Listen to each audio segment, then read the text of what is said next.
Cécilia Attias brise le silence. La vérité sur Nicolas Sarkozy, révélée dans son livre noir après 15 ans. Cécilia Attias a longtemps observé la vie publique depuis les coulisses. 15 ans après sa séparation avec Nicolas Sarkozy, elle a choisi de briser le silence. Le livre noir qu'elle a écrit n'est pas seulement un témoignage intime, il est une plongée dans les réalités cachées du pouvoir et de la vie politique française, vécue à travers le prisme d'un couple au centre de toutes les attentions. Dès le début de leur rencontre, Cécilia a senti que leur relation serait particulière. Nicolas Sarkozy, déjà figure montante de la politique française, fascine par son énergie, son charisme et sa détermination. Cécilia, quant à elle, possède cette intelligence et cette force tranquille qui attirent et imposent le respect. Leur union semblait prometteuse, mais elle s'annonçait aussi pleine de défis, car amour et politique ne font jamais bon ménage lorsque l'un des deux est constamment sous les projecteurs. Elle se souvient des premiers rendez-vous, où tout semblait à la fois simple et complexe. Les conversations pouvaient passer de discussions passionnées sur la société française à des débats plus personnels sur la manière de concilier vie publique et vie privée. Cécilia raconte ces instants comme des moments suspendus, où la séduction se mêlait à l'admiration, et où chacun percevait déjà que leur histoire serait scrutée, commentée et analysée dans ses moindres détails. Le mariage, célébré dans le faste, n'était pas seulement une cérémonie romantique. C'était un événement médiatique suivi par tout un pays. Les photographes, les journalistes, les curieux, tous étaient là, comme pour assister à la fusion de deux vies, mais aussi à l'union de deux ambitions. Mais derrière les sourires et les apparences parfaites, se jouaient déjà des enjeux complexes. La politique, les alliances, les pressions extérieures, tout cela commençait à influencer leur quotidien et à mettre à l'épreuve leurs relations. Cécilia explique comment, dès les premières années, elle a dû apprendre à naviguer entre intimité et rôle public. Chaque voyage officiel, chaque dîner, chaque apparition médiatique impliquait un effort constant pour rester elle-même tout en soutenant son mari. Elle décrit les moments où elle devait retenir ses émotions, sourire même lorsque le cœur n'y était pas, et prendre sur elle des tensions qui n'étaient visibles que par ceux qui savaient lire entre les lignes. Le livre noir n'est pas une critique de Sarkozy, insiste-t-elle. C'est un témoignage sur la réalité d'une vie partagée avec un homme dont la carrière et la célébrité transforment chaque relation, chaque décision et chaque instant en enjeu public. Elle y raconte les disputes, souvent silencieuses mais profondes, qui éclataient dans l'intimité de leur foyer. Des moments où la fatigue, la pression et l'isolement rendèrent la communication difficile, où les mots restaient bloqués, où le silence pesait lourd. Elle partage également les moments de tendresse et de complicité, parfois fugaces mais intenses. Ces instants, bien que rares, montrent que malgré la pression constante, il existait un lien profond, basé sur une compréhension mutuelle, une admiration réciproque et une affection sincère. Ces moments contrastent avec les périodes de tension, créant un récit riche en nuances et émotions. Les passages consacrés à la vie publique offrent un éclairage inédit sur le fonctionnement du pouvoir en France. Cécilia raconte comment les décisions politiques, souvent prises dans l'urgence et sous la pression, avaient des répercussions directes sur leur vie personnelle. Elle décrit les voyages officiels à l'étranger, les réunions interminables, les moments où Sarkozy devait arbitrer entre enjeux nationaux et obligations personnelles. Chaque choix public transformait le quotidien, imposant des contraintes invisibles mais profondes. Elle évoque également des anecdotes précises, parfois drôles, parfois poignantes, comme ce dîner protocolaire où une maladresse pouvait devenir une crise diplomatique, ou cette réunion tardive où elle devait écouter sans intervenir, consciente que toute parole pouvait être interprétée comme un soutien ou une critique. Ces détails, à la fois humains et politiques, donnent aux lecteurs une vision complète des défis auxquels ils étaient confrontés. Le livre noir s'étend aussi sur les sacrifices personnels. Cécilia y décrit les moments où elle a dû mettre de côté ses propres ambitions, ses désirs et parfois ses émotions pour soutenir son mari. Elle parle des moments de solitude, des inquiétudes, mais aussi des stratégies qu'elle a développées pour préserver sa dignité et rester fidèle à elle-même. Ces passages sont puissants, car ils montrent la force nécessaire pour vivre dans l'ombre du pouvoir, tout en conservant son intégrité. Elle ne cache rien des tensions et incompréhensions qui ont jalonné leur relation. Les silences, les disputes, les frustrations accumulées, mais aussi les gestes de soutien, les encouragements et les marques d'affection. Chaque événement, chaque décision, chaque interaction était teintée par le contexte politique, les regards extérieurs et les attentes du public. Cécilia décrit comment ce mélange unique de vie privée et d'exposition publique a façonné leur histoire, souvent de manière invisible mais profonde. Le témoignage contient aussi des réflexions personnelles. Cécilia analyse ce qu'elle a appris sur elle-même, sur l'amour, sur le pouvoir et sur la résilience. Elle parle de courage, de patience et de la nécessité de préserver son identité, même dans les situations les plus contraignantes. Son livre noir n'est pas seulement une révélation sur Sarkozy ou sur leur couple. C'est aussi une leçon sur la vie, les choix et la manière de naviguer dans des circonstances exceptionnelles.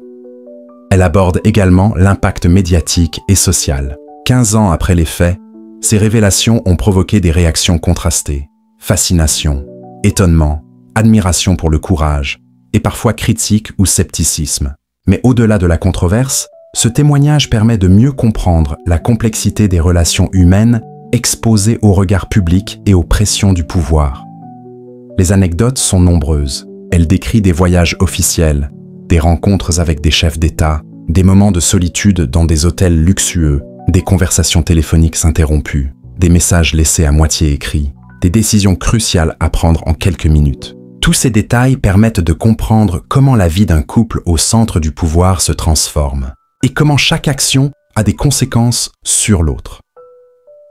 Le livre noir met aussi en lumière les sacrifices et les choix imposés par la vie publique. Cécilia parle de moments où elle aurait voulu exprimer ses émotions, ses opinions, mais où elle devait rester silencieuse, en soutien.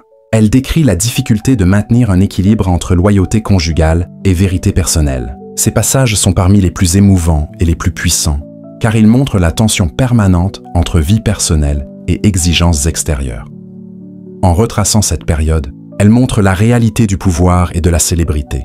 Elle évoque les compromis imposés, les alliances stratégiques, les sacrifices invisibles mais essentiels. Le récit est complet, détaillé et immersif. Chaque moment décrit permet à l'auditeur de ressentir la tension, la complexité et l'intensité de la vie de ce couple sous le regard du monde entier.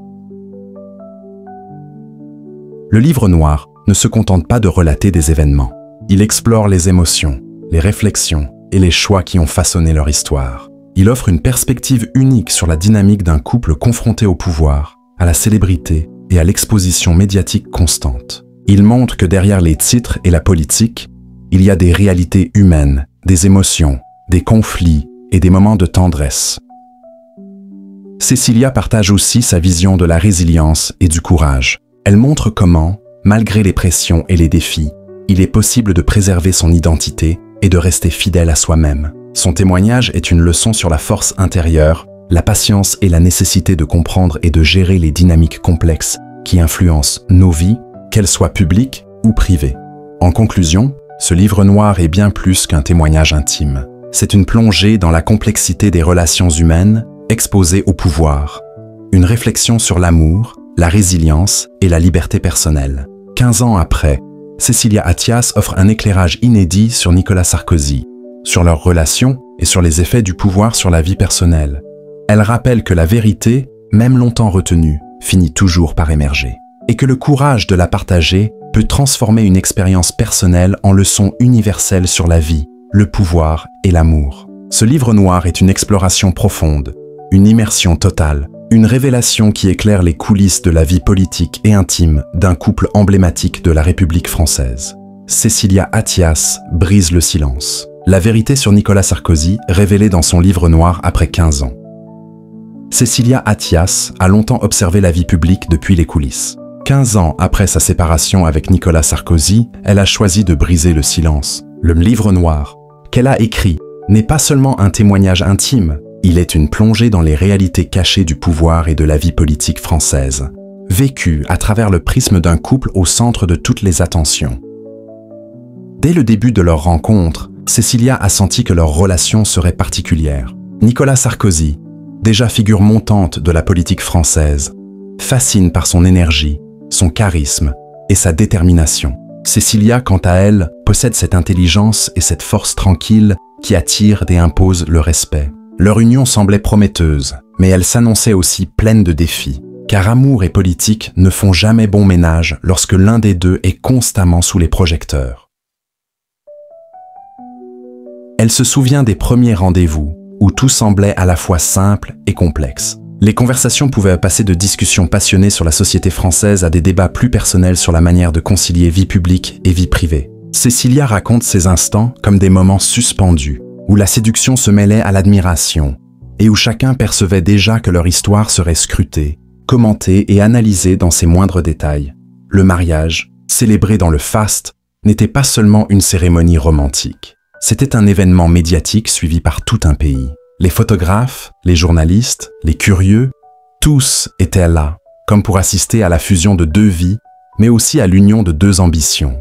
Mais derrière les sourires et les apparences parfaites, se jouaient déjà des enjeux complexes. La politique, les alliances, les pressions extérieures, tout cela commençait à influencer leur quotidien et à mettre à l'épreuve leurs relations. Cécilia explique comment, dès les premières années, elle a dû apprendre à naviguer entre intimité et rôle public. Chaque voyage officiel, chaque dîner, chaque apparition médiatique impliquait un effort constant pour rester elle-même tout en soutenant son mari. Elle décrit les moments où elle devait retenir ses émotions, sourire même lorsque le cœur n'y était pas, et prendre sur elle des tensions qui n'étaient visibles que par ceux qui savaient lire entre les lignes. Le livre noir n'est pas une critique de Sarkozy, insiste-t-elle. C'est un témoignage sur la réalité d'une vie partagée avec un homme dont la carrière et la célébrité transforment chaque relation, chaque décision et chaque instant en enjeu public. Elle y raconte les disputes, souvent silencieuses mais profondes, qui éclataient dans l'intimité de leur foyer. Des moments où la fatigue, la pression et l'isolement rendèrent la communication difficile, où les mots restaient bloqués, où le silence pesait lourd. Elle partage également les moments de tendresse et de complicité, parfois fugaces, mais intenses. Ces instants, bien que rares, montrent que malgré la pression constante, il existait un lien profond, basé sur une compréhension mutuelle, une admiration réciproque et une affection sincère. Ces moments contrastent avec les périodes de tension, créant un récit riche en nuances et émotions. Les passages consacrés à la vie publique offrent un éclairage inédit sur le fonctionnement du pouvoir en France. Cécilia raconte comment les décisions politiques, souvent prises dans l'urgence et sous la pression, avaient des répercussions directes sur leur vie personnelle. Elle décrit les voyages officiels à l'étranger, les réunions interminables, les moments où Sarkozy devait arbitrer entre enjeux nationaux et obligations personnelles. Chaque choix public transformait le quotidien, imposant des contraintes invisibles mais profondes.